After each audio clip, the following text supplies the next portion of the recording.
Un o'r pethau pwysica dyn ni wedi bod yn trafod yr wythnos hon yn y pwyllgor amgylchedd yw caffael gyhoeddus.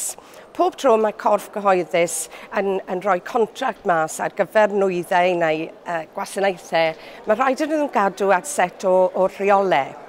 Mae'r rheolau ar hyn o bryd yn gwneud e'n llawer haws i gwmnïau mawr i drio am y cytundebau, ond yn anodd iawn i gwmnïau bach ac yn anodd iawn i'r sector gwirfoddol, i elusennau er enghraifft. Felly mae rhaid i ni newid y pwyslais, mae rhaid i ni fod yn llawer mwy hyblyg. Pam mae hynny yn bwysig? Wel, yng Nghymru, pan oedd y blaid mewn llywodraeth, fe lwyddon ni i gynyddu y nifer o'r cytundebau oedd yn mynd i gwmnïau neu cyrff yng Nghymru i 100%. Mae'n golygu 4 biliwn o bunnau i economi Cymru.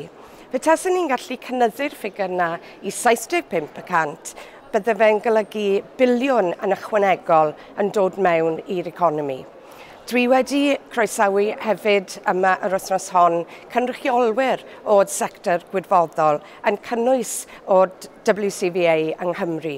Dyn ni wedi bod yn trafod gyda nhw sut allan ni newid y rheolau yn wneud yn haws iddyn nhw ddarparu y gwasanaethau yr hyn maen nhw mor dda yn ei wneud. Mae hwn yn bwysig iawn. Mae'n bwysig bod ni'n cael rheolau yn iawn mwyn i ni ddal i gryfhau economi Cymru, i greu swyddi gwyrdd, i adeiladu y math o gymdeithas ac economi dyn ni eisiau gweld yng Nghymru. Mae gyda ni gymaint o potensial a gyda'r rheolau iawn, dyn ni'n gallu cyflawni'r potensial yna.